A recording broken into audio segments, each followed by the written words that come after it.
he wasn't expecting company that night. His door hardly ever got visitors, unless you counted debt collectors or neighbors asking for spare oxygen rations. So when the knock came, sharp and deliberate, he almost ignored it. But then a voice slipped through the thin airlock seam, low, soft, and strangely melodic. "I can cook. I can clean. I can please." He froze. Nobody said things like that in this dusty colony.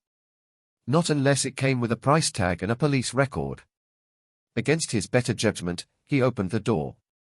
She stood there, barely chest-high, an alien girl wrapped in patched cloth that looked halfway between ceremonial garb and scavenged curtains. Her skin glowed faintly green under the corridor lights, and her eyes burned with too much certainty for someone knocking on a stranger's door at midnight. "I can cook. I can clean. I can please," she repeated, softer now, like a vow. He stared. "You've got the wrong unit. I didn't order a maid service." "I am not service," she said firmly, puffing up despite her size. "I am destiny." That was enough to make him laugh. Bitter, short, the kind of laugh that comes from someone who spent too long alone. Destiny hadn't knocked on his door in years. Bills had. Hunger had. Loneliness had. But this strange, stubborn thing with glowing eyes? No. Before he could shove the door closed, she squeezed inside, carrying a bundle of strange herbs that pulsed faintly like they were alive.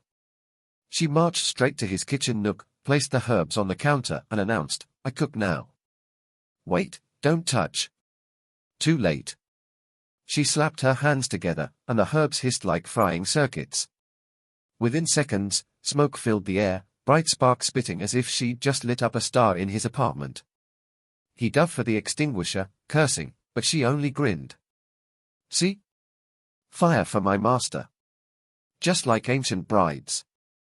"Fire is not dinner," he barked, choking on smoke.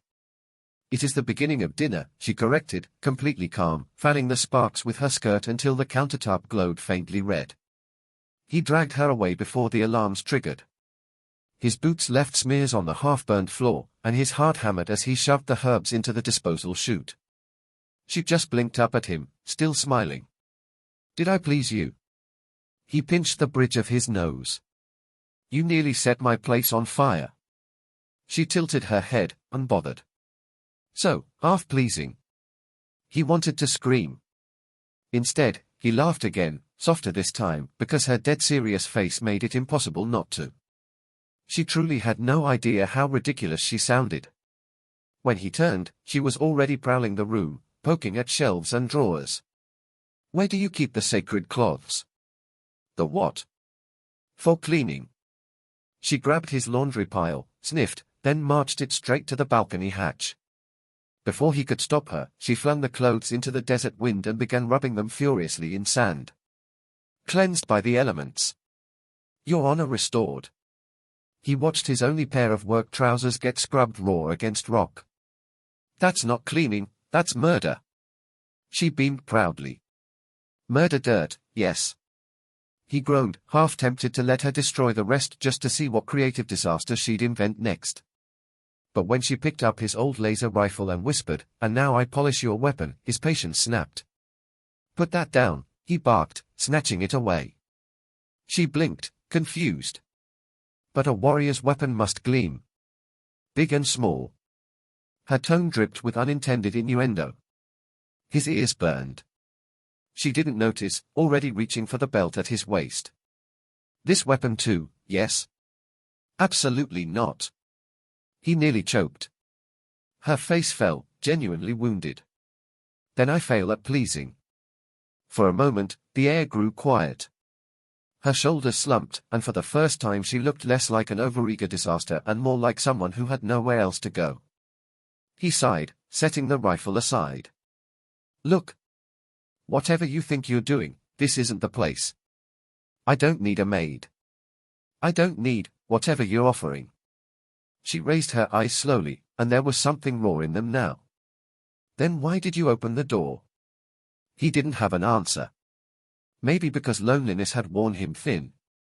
Maybe because the whisper had cracked something open inside him. He didn't know. Fine, he muttered, dragging a blanket off the shelf. One night. You sleep on the couch. Tomorrow, you're gone. Her whole face lit up as if he'd just handed her the galaxy. She curled on the couch immediately, wrapping herself tight in the blanket, humming in some alien tongue. Before sleep claimed her, she whispered again, soft but certain, I can cook. I can clean. I can please. For destiny. He lay awake in his bed, staring at the ceiling, cursing himself. He'd just let chaos walk through his door. But under the curses was something else, something he hadn't felt in years. A flicker of warmth. A whisper that maybe, just maybe, destiny had a sense of humor after all. He woke to the sound of humming. Not his pipes, not the colony alarms, actual humming, melodic and strange. The smell hit next, sharp and metallic, like a fusion core was being sautéed. He stumbled from his bed to find her in the kitchen, balanced on a stool, stirring something in his old cooking pot. The contents glowed faintly blue. What the hell are you doing? She turned, proud. Breakfast. I cook. He staggered back. That's coolant. Yes, she said cheerfully, holding up a ladle. Very nutritious. He swiped the pot away before she poisoned them both. She pouted. You don't like. I like living. He dumped the contents into the disposal. Rule 1, nothing glowing goes in the pot. She tapped her chin as if memorizing a holy law. Nothing glowing. Except love. He blinked. What? Love glows, she said simply, pointing at his chest. Here. Brighter than plasma. Heat flushed his face. He busied himself with dry rations, anything to escape her gaze. But she hovered close, watching as if every movement was sacred. When he tore the packet, she gasped. So skilled. So precise. It's just opening food. Yes, she whispered, reverent. But the way you tear, very manly. He nearly choked on the ration bar. She was impossible. After breakfast, or his attempt at it, she darted around the room, searching. Now I clean. He winced, remembering last night's sand laundry. Wait, let me explain how. Too late. She yanked open his storage chest and began tossing items into the air, chanting in her language. His socks went flying. His tools clattered across the floor. She lifted a cracked helmet, squinted, then spat on it and polished furiously with her sleeve. Shiny. See? That's not cleaning, that's abuse. She grinned, holding the smeared helmet like a trophy. Abuse dirt, yes. Before he could stop her, she crawled under his bunk. A crash followed, then her muffled voice, Master, you have monsters under here. They are boots, he snapped. She dragged them out, glaring at the dust bunnies clinging to the soles. Evil creatures. I slay. She stomped furiously until the dust scattered, then raised her arms in triumph. Room safe now. He covered his face. Somewhere between hysterics and despair, laughter bubbled out. She wasn't just wrong, she was gloriously wrong. Every action came wrapped in certainty, like the universe had appointed her guardian of absurdity. Then she spotted his datapad. This I cleaned too. Don't touch that. Too late again. She licked her palm and rubbed the screen. Sparks flew. The pad fizzled, died. She beamed. Cleaned forever. That was my work terminal. She tilted her head. But now no work. Only me. He opened his mouth, closed it, then gave up. She had him cornered in ways no creditor ever managed. Later, when he tried to salvage what was left of his morning, she tugged at his sleeve. Now I please. He stiffened. Define please. She leaned closer, eyes bright. I make your body happy. His throat went dry. You mean massage, right? Yes. Massage. Also singing. Also grooming. Also, she whispered the last part in her language, the tone dripping with meanings he couldn't decipher but felt all the same. He backed up. Let's start with singing. And sing she did.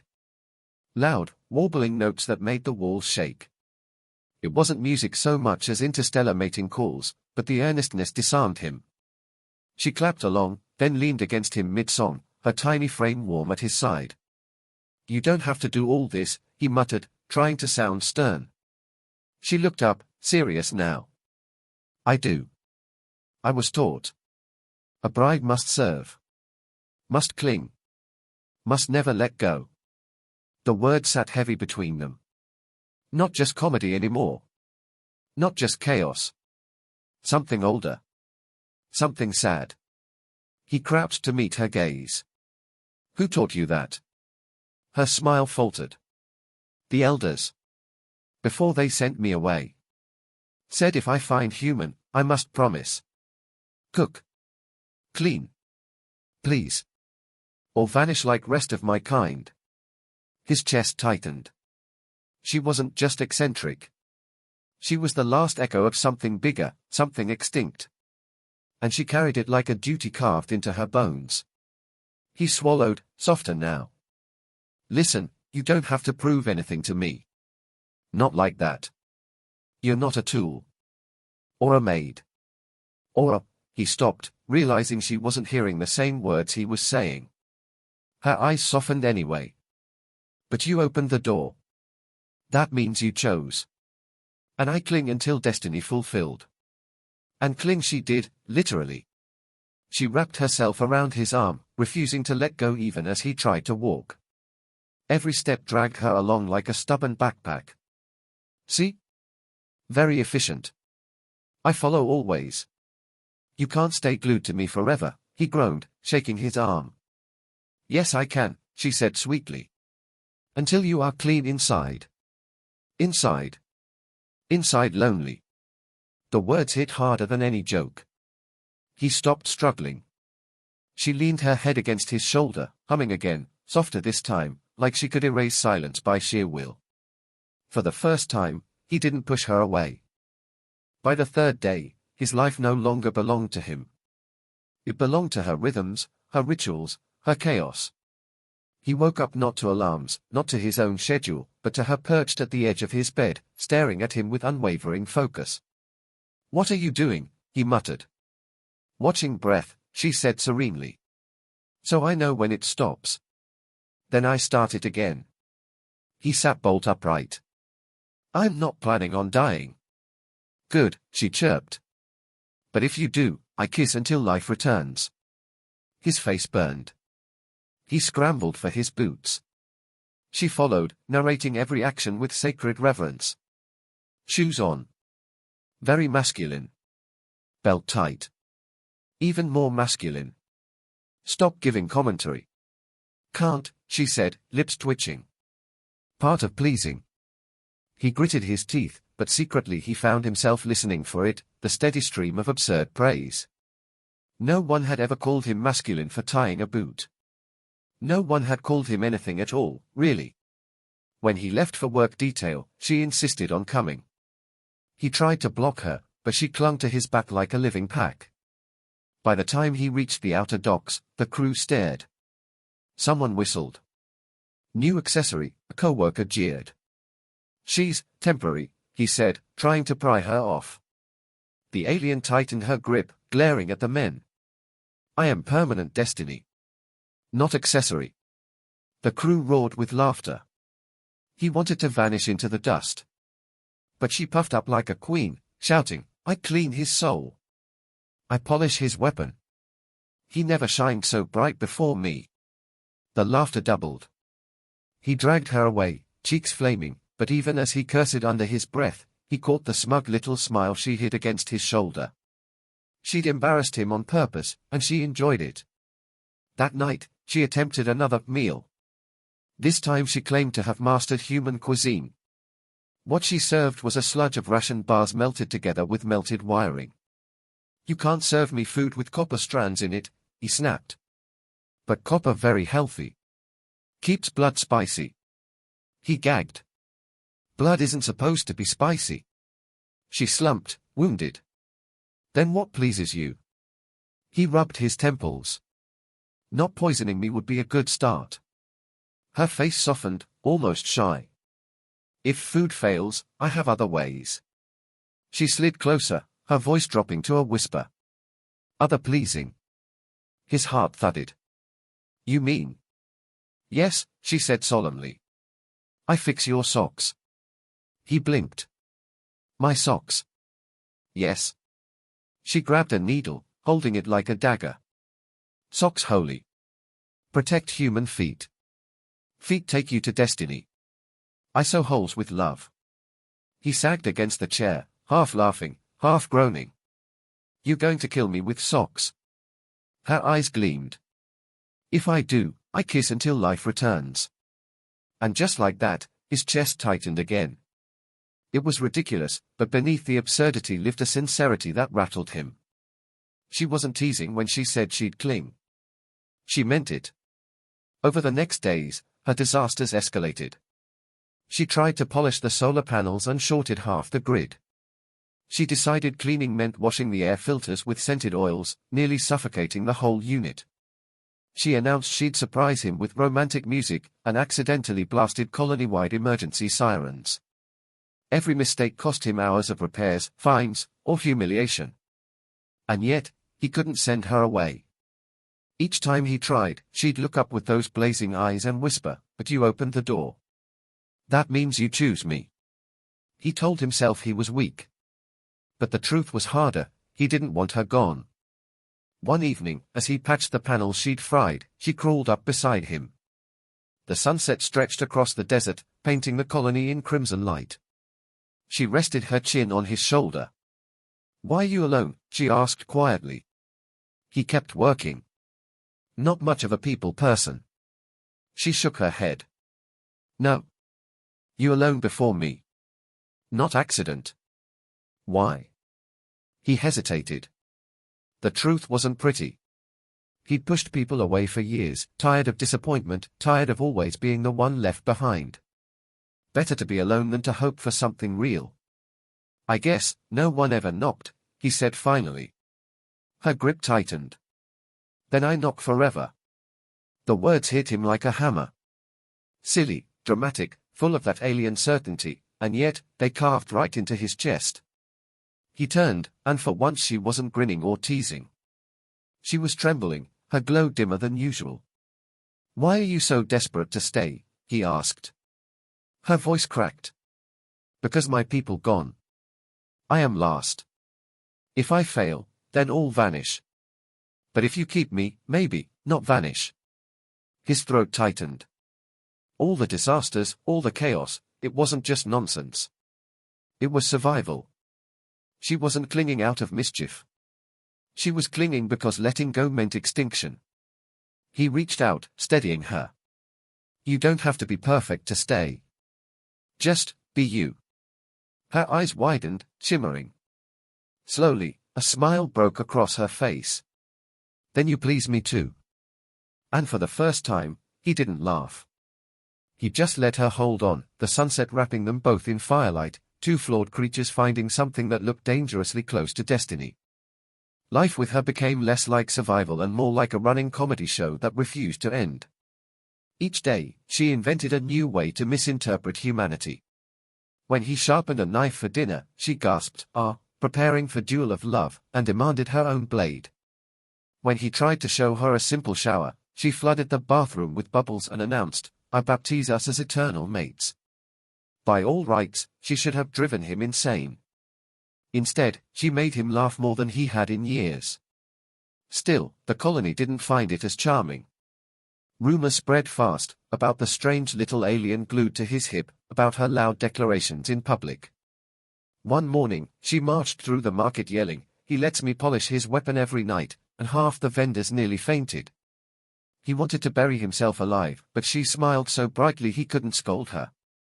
The trouble finally peaked when the colony overseer called him in. "You can't keep her," the man said flatly. "She's undocumented, unlicensed, and frankly a hazard. Return her to the ports. Let someone else deal with her." She clung tighter to his arm, eyes wide. "He will not. He chose me." Door opened, destiny sealed. The overseer rolled his eyes. Destiny doesn't pay fines. He should have agreed. It would have been easier to hand her over, to walk away from the chaos she brought. But the thought of his quarters empty again, silent, lifeless, cold, made his stomach twist. No, he said, surprising even himself. She stays with me. The overseer frowned. She's your responsibility then? Yeah, he said, glancing at her. She is. Back at their quarters, she looked at him like he'd just wrestled a star into her hands. You fight for me, she whispered. Guess I did. Her smile trembled, caught between laughter and tears. Then I fight for you too. Cook, clean, please, forever. He laughed, pulling her close. Let's work on the order of that list, okay? But she was serious. Over the next weeks, her disasters slowly became less disastrous. Meals didn't glow anymore, even if they still tasted like charred metal. Cleaning meant less destruction, more organization. And pleasing, well, that became less about innuendo and more about quiet gestures, fixing his torn coat, singing him to sleep, pressing her forehead to his chest when the silence tried to creep back in. And yet, she never abandoned the comedy. One evening, she strutted around the room wearing his work helmet like a crown, declaring herself mistress of domestic conquest. Another night, she shoved him onto the couch, wagging a spoon like a scepter. Tonight, you sit. I cook. You taste. If you die, I kiss you alive again. He laughed so hard he nearly choked before even touching the food. But the food wasn't poison this time. It was edible. Almost good. She watched him chew with nervous eyes, desperate for approval. Well, she whispered. He swallowed, smiled. Best thing I've had in years. She squealed, leaping into his lap, nearly knocking the bowl over. Then I did it. I please. His arms caught her automatically. Her warmth pressed close, her glow soft against his chest. For a long moment, they stayed like that, no jokes, no chaos, just quiet breathing and the thrum of something real building between them. The transformation wasn't just hers. He changed too. He stopped hiding from the colony, stopped ducking into silence. People still laughed at her antics, but now he laughed with them. She made him part of life again, messy and loud as it was. One night, as they lay together under the flicker of a broken lamp, she whispered the words she had spoken the first night, I can cook. I can clean. I can please. He chuckled. Yeah, you can. In your own terrifying way. But most of all, she added, serious now, I can stay. He froze. She held her breath, waiting. And then he pulled her closer, resting his chin on her hair. Good. Because I don't want you going anywhere. Her whole body relaxed, clinging to him as if she had been holding that question inside for too long. In the days that followed, she became less of a guest and more of a partner. They fought, over burnt food, over broken panels, over her habit of announcing his weapon polishing to strangers. But they laughed through every fight, and each argument ended the same, her clinging tighter, him giving in, both unwilling to let go. And maybe that was what destiny really was, not perfection, not order, but two flawed creatures finding enough love in the chaos to keep opening the door for each other, day after day. The colony still joked, still gossiped. But when they saw him walking with her clinging to his arm, head high, smile fierce, the laughter softened. People started calling him braver, lighter, more human. And maybe that was the real truth of it, humanity wasn't in isolation, it was in the choice to let someone else in, no matter how strange. Late one evening, she whispered again, softer than ever, I can cook. I can clean. I can please. He kissed her forehead and whispered back, and I can love. And for once, she was the one left speechless, clinging tighter than ever as the stars burned overhead, silent witnesses to a promise that needed no translation.